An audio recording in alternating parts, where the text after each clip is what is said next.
What are we trying to accomplish in education?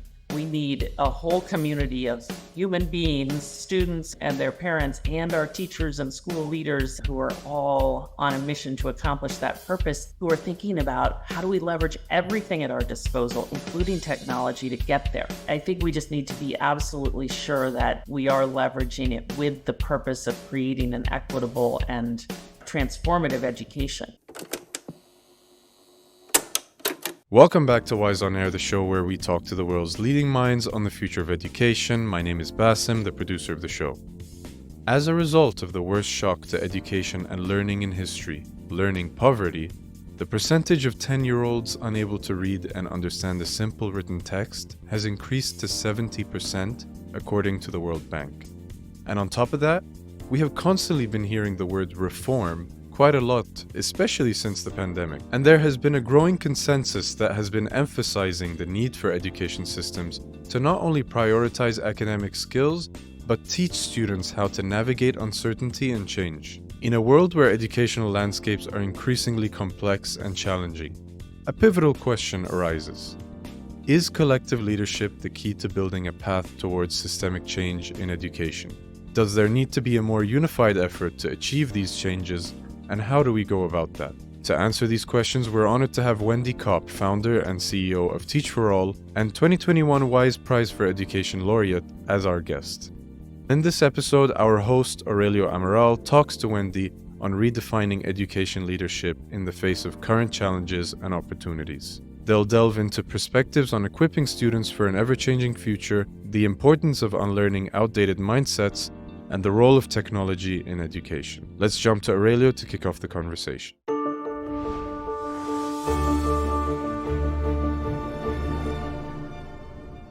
Let me start again by thanking you again for your time, welcoming you to the Wise on Air show. There are many challenges in education, but I would like to ask, what do you perceive to be the most pressing challenge or challenges, plural, in education today? I was expecting you to ask what are the biggest opportunities and challenges. And I love that because I love starting with the opportunity. And I do think we have an opportunity in education that we don't always recognize, which is, we have the power and the responsibility and the challenge of reshaping the world, right? Like what we have in our classrooms today and what we develop will be what creates the world we have tomorrow. And so I think it's just so important to center ourselves in that opportunity. And at the same time, we have deep, deep challenges. Our system overall is, first of all, so inequitable. The circumstances of kids' birth really predict their ultimate outcomes right now. And, it's a rare school or school system that breaks that link and that actually puts all kids on a path to fulfilling their potential. And at the same time, our system is terribly outdated. It was just created in a different world when the challenges and the opportunities were different. And so we really need to see the full-on transformation of our education system so that they are equitable places that put all kids on a path to really developing as leaders who can shape the future we all want and need, a peaceful and sustainable and just world. So big challenges and big opportunities. Thank you. I love that. And it's true. We often put the emphasis on the challenges and there are many opportunities out there. So speaking of which, I'd also like to ask you, what's the vision that you have for a reimagined education system that really equips students for the future? What are the key skills, the key competencies that they should be developing? Just to center the discussion, I really feel that I've just learned so much from the people across our global network, of teachers and alumni, educators, and staff members all across our network. They're pushing in the early years of Teach for All on this question of what do we really mean by excellent education, that led us to all come together to ask ourselves that question together. We actually started from the question, what are we all trying to accomplish together over the next 25 years? And because we framed the question that way, we started by looking at where will the world be in 25 years? And that question brings out the uncertainty ahead, right? Like we just can't even predict. But one thing we know is that everything is changing. Like the economy is changing, the planet is degrading. Like there are just massive challenges out there as we think about, what's ahead. And so that context led us to just all realize together there's actually no path to our global aspirations, say the Sustainable Development Goals. There's no path unless today's students are developing as leaders with the agency, the awareness, the kind of connectedness and empathy and problem solving and critical thinking skills and sense of well-being necessary to actually navigate uncertainty and solve all those increasingly complex problems and navigate, the changing economy to shape meaningful careers in the face of it. So I guess that's a bit about kind of how I've come to believe so strongly that we need to develop students holistically. Academic mastery is so crucial. Without that, we won't have the problem solving and critical thinking skills and the leadership we need, but it's not sufficient, and we can't drive at it without also fostering students' agency, for example, or empathy. No, that's wonderful. And following up on this, what has motivated that stronger emphasis on student leadership? How do you realize that Teach for All should be giving more attention to that as opposed to the first few years of operation, for example? Well, I think when we started, all of our network partners, we're enlisting promising leaders and asking them to commit at least 2 years to teach in under-resourced communities, and we place them in the existing system, and they work to sort of do everything they can to meet their students' extra needs and to put them on a path to fulfilling their potential. But ultimately, they're kind of in today's system, which again is by and large a very inequitable and very outdated system that typically works toward kind of pretty narrow academic outcomes. But it was the questions that were popping up across our network around what are we really working towards that led us to step up from that context and ask ourselves, again, it's one of those visioning processes. What are we doing together in the next 25 years? You start thinking about where will the world be? And you realize,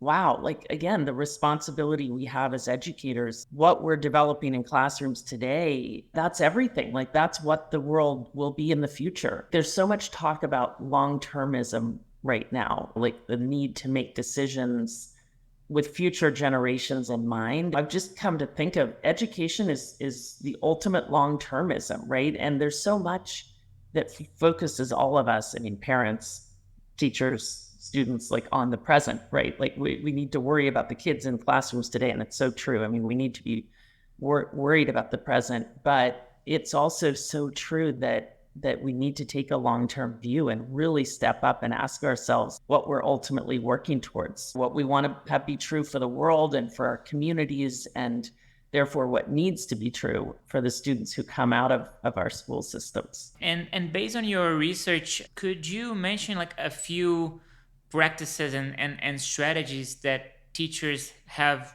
used successfully to nurture those skills, those mindsets that you just mentioned long term? Let's first talk about mindsets, because I think what we've come to see in all of this is that, us adults, we came through the old system, right? So the first thing we need to do if we're going to transform the system towards a different purpose is support all of us adults to unlearn how we were taught to see the world and to learn a new way of seeing it. And I think over time, we've really come to think more and more about that. For example, we need to support adults to see students as whole people who can lead today versus just as passive receptacles of information who sit down and do as they're told, right? We need to see ourselves as learners rather than as the people who know everything and need to just impart that knowledge, right? We need to see the challenges and issues that pop up every day in our classrooms and communities as deeply systemic in their roots, right? Rather than as problems inherent in kids or families or communities. And we need to see the assets in our communities, the parents, the strengths, the histories, and leverage those assets and bring them into our work. I think it all starts with mindsets. And what we've realized is that if we can start there, then it becomes much easier to teach in very different ways. Perfect. And you mentioned the role of communities now as well. So linking that to the student leadership element that you also mentioned, what are like the lessons that adults can draw from, empowering students' voices, and how have you seen students really emerge as leaders within their schools and within their broader communities? So I think if we have teachers who really are seeing their students as whole people and themselves as learners and partners in the learning process, and the assets in their communities, it does really generate a different kind of teaching, right? It generates teachers who are building community and relationships in their classrooms and who are kind of facilitating the learning process. I think about, for example, a teacher who I met virtually from Colombia during the pandemic, who was teaching 100 students ranging, from, I think it was grades 5 through 10. So, I mean, the kids were like ages 10 to 15. And he was teaching science. And he started by just putting the kids on a research project, like saying, like, find out what's going on right now in the rural communities across Colombia. And the kids were shocked to discover, the gas shortages, the lack of access to clean water. And they went on this path of learning all about that issue and also learning how to solve the issue. And they literally developed solutions, like, solutions to actually purifying water and storing gas that ultimately led them to, win global science competitions and to amaze the professors at the local university who they had reached out to test their ideas. So you think about that and how much those students contributed today and led in their communities, but also, like, think about the level of agency those students developed through that, the ways their own awareness of their own country and the issues in the environment and everything else play. They were such a part of something larger than themselves, and this team that was actually doing something that made a difference. Like, their level of connectedness to their community and to each other grew so much, and their sense of fulfillment and well-being grew. So you just kind of see it all right there. Of course, that's a big, dramatic example, but I think I've seen just teachers operate through those lenses in big and small ways every day that makes a huge difference for students. No, that's such a powerful example. And how can educators ignite that sparkle? Like, I don't know if all students would have this proactive attitude and go around the community and identify challenges and develop solutions. So what would be the ways to really create that motivation among students and develop that intrinsic leadership that you mentioned? So interesting. I do think it starts with relationships. Your question is bringing me back to another conversation I had with another Colombia, again, during the pandemic. Stephanie was her name. And she said that during the pandemic, you're on Zoom. So she said, we could see what was going on for our students. Like, we came to understand their circumstances much more deeply than we had before. And so when they came back to school, she had a much deeper understanding of what the context was that the kids were coming from. And so what appeared to her in her classroom to be a bunch of unmotivated and disengaged kids, she realized there's a larger story. And she took them on an excursion, like they went on a hike at a nearby mountain. And so she really got to know them through that. And she realized how much they were searching to make a difference. And so when they went back to the school, it was almost like, they become different people. Like, you get to know them as whole people. They started recycling programs in their schools. They started a whole tutoring program to teach the kids who had missed a lot of school during COVID.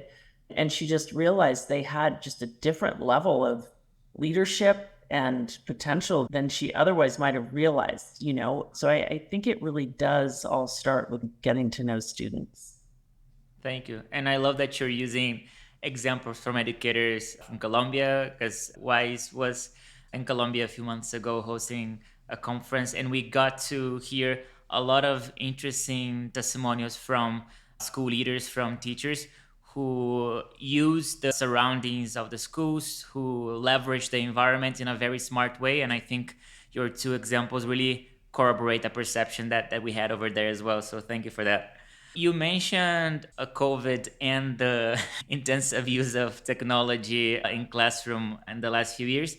So I wanted to change the subject a bit and talk a bit about the role of technology in education and ask you, how do you really envision the role of technology in education, and what are the main opportunities, starting with opportunities now, and challenges associated with the risks of integrating technology in and out of the classroom as well?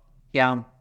Well, I think we've all seen, I mean, if anything, you know, COVID has gotten the world's educators out of any form of inertia around leveraging technology. You know, I think we did see how much potential it has to make teaching and learning easier and more accessible. So there's clearly a huge opportunity to leverage it, you know, as a teaching tool. You know, AI and ed tech, I mean, there's so many possibilities that can make teachers' lives much easier, that can enable us to flip classrooms so that kids can learn in their own time and in their own spaces. Like, there's so much possibility. And I do think there's a lot of challenge, right? Like, we cannot let technology, like the reliance on it, make it sort of an even greater wedge and creator of inequity, right? So as we think about how to leverage it, we need to keep that just front and center. And I think the other thing is that it has the potential to become a distraction, right? Like, almost to seem like an end in and of itself. And I think it's just so important that we start not from the question of what can technology do for us, but really from the vantage point of, okay, so, you know, what are we trying to accomplish in education? You know, we need a whole community of human beings, students and their parents, and our teachers and school leaders and others in and around that ecosystem, who are all on a mission to accomplish that purpose, and who are thinking about how do we leverage everything at our disposal, including technology, to get there. I think we just need to be absolutely sure that we are leveraging it with the purpose of creating an equitable and kind of transformative education. The one other thought I really have on this is that we need to enlist our equity-focused transformational educators in that process. I think the degree to which they are kind of driving things in terms of our leveraging of technology, we'll end up with a very different result. And so one thing that we're doing across Teach for All is launching an ed tech initiative that is going to be all about, first of all, enabling connectivity and access to technology all across our network, and supporting the learning among the teachers and network alumni about how to best leverage technology in education, and then really fostering their engagement in shaping the ed tech space, because we think that will make such a difference and enable us to really maximize its potential as a force for good. Perfect.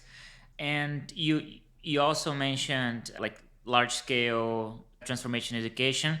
So technology is one of the potential elements. But what are, you know, the other enablers and barriers? I'm gonna always starting with the positives now. Can help us achieve large scale transformation in education. And you touch on some of the points already: collective leadership, involvement with civil society, broader community, parents. But how can we promote and enable this broader collaboration for large scale transformation?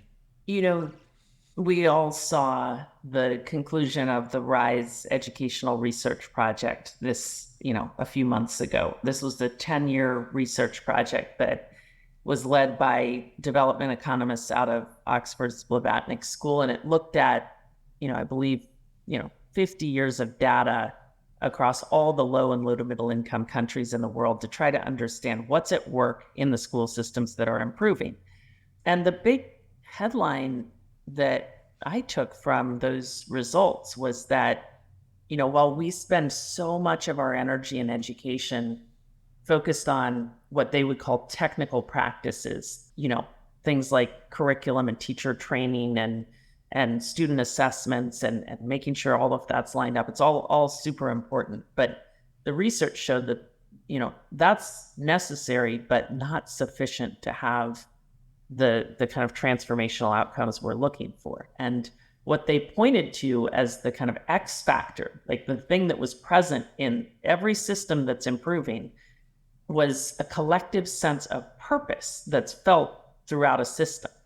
So that research leaves us with the question of how do we develop a shared sense of purpose towards the purpose of students' learning? And I guess it's that question that leads me personally to be so obsessed with this idea of intentionally cultivating what we've come to call collective leadership for ensuring all kids do thrive. And by collective leadership, we mean, we need enough people throughout the ecosystem exerting, agency and leadership towards a shared purpose. And they need to be working in classrooms as teachers and as school leaders, and we need them in the ministerial levels. We need advocates pushing on the system from the outside and innovators, and we need parents. We need everyone around that ecosystem, enough people with not only a shared sense of purpose, but also the networks and relationships necessary to step up from those individual pursuits and reflect and learn together. And what we've seen is that kind of collective leadership, which really is present whenever you see change in education, right? Like think about any school or community where you've seen real progress, and you'll realize like collective leadership was present, but it doesn't magically materialize. What we've seen across Teach for All, though, is that through intentional effort, we can cultivate it. We really can invest in the agency and leadership development of a diverse group of people throughout that ecosystem. And it's long, hard, messy work, but I think what that research shows us and what our experience tells us is that without engaging in that, there's no path to the transformative outcomes that we want to see. Perfect. It's a good segue to the next question. Are there specific indicators or examples that give us a sign that we're moving towards this direction, we're achieving the transformation that you mentioned that we expect, and that can ultimately make us all more optimistic about the future of education? I feel like I have such an asset in this, in that I've been going at this work for 34 years since first launching Teach for America. And so on the one hand, I see what everyone sees, which is that we are very, very far from where we want to be, right? Like, we have such inequitable and outdated systems, and it can seem very overwhelming.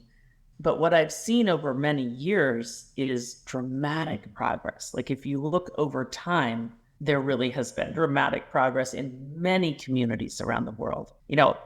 For me, this journey started in the US in working in urban and remote rural communities all over the country where students were, far, far behind their peers, and graduation rates were in some communities, as low as 50%. In this very resourced country, that's just, it's inconceivable. But what I've seen is that in some communities, we really have seen dramatic progress. I mean, there are multiple urban areas across the country where we've seen graduation rates go up 20 to 30 points in, say, a 10-year period. We've seen college going rates dramatically go up, proficiency levels. So I've seen firsthand that playing the long game of this work of collective leadership development does contribute to aggregate outcomes changing. And then to start seeing the same thing happening in communities around the world, like the first adaptation of the Teach for America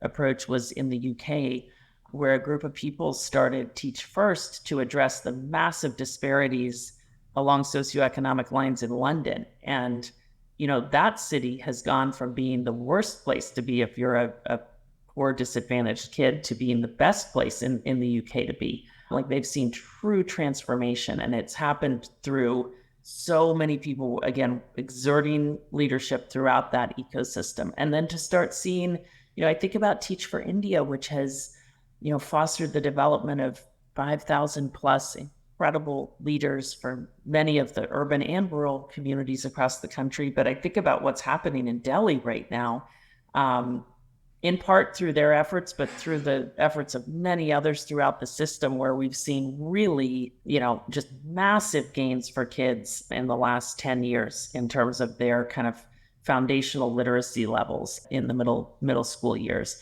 So we see, if you take a long-term view, we know it is possible to change systems. And we also know, again, 10 years seems like a very, very long time, 20 years, but in the scheme of things, again, we need to take a long-term view. And if we don't go about the long, hard work now, we're going to be right where we are right now or worse in 20 or 30 years. So we can get on a very different trajectory. And to me, it requires long-termism, like us really deciding that we're going to do this today for the benefit of the kids in schools today and for the benefit of future generations. Thank you.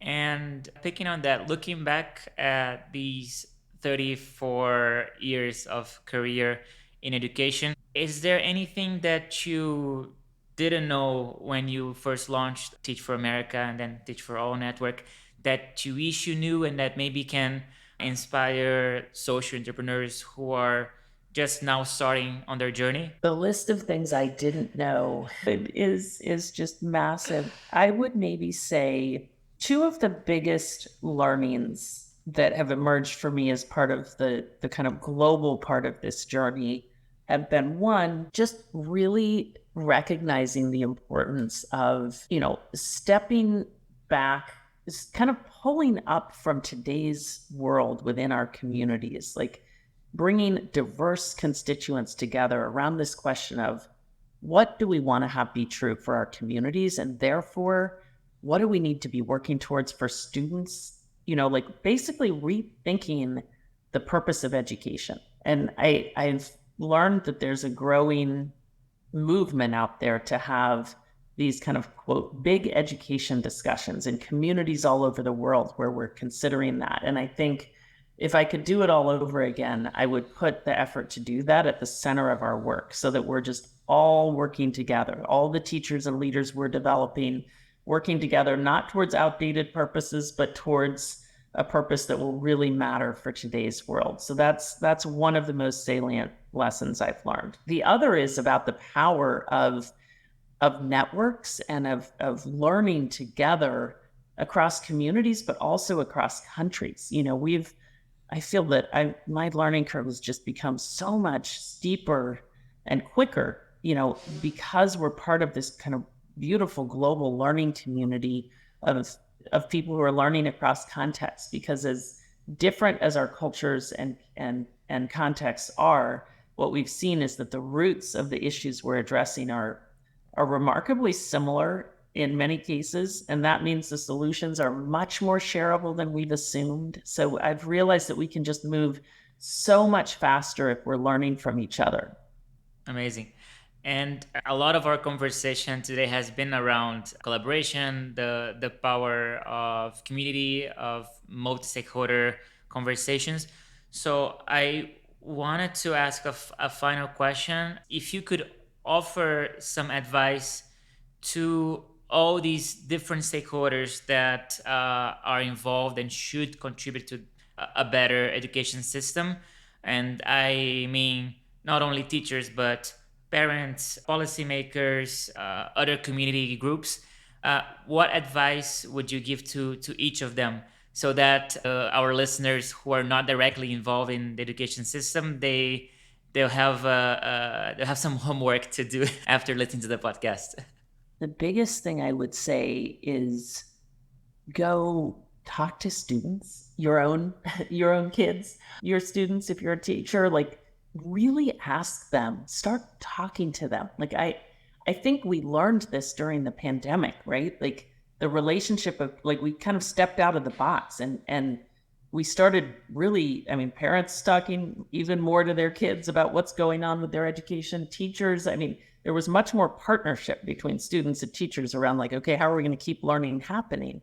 And I think students, almost gained an expectation of like they want to be consulted and they can actually be incredible partners in this effort to reshape education. And I think are actually just hungry and dying for a chance to bring their voices to the table. So I think ask them more about like what's their experience in school every day? Like how's it going? What do they wish was different? And I think that their answers will actually shine a light on the path forward. Beautiful, beautiful. Well, Wendy, I think that's a great positive note to conclude this conversation.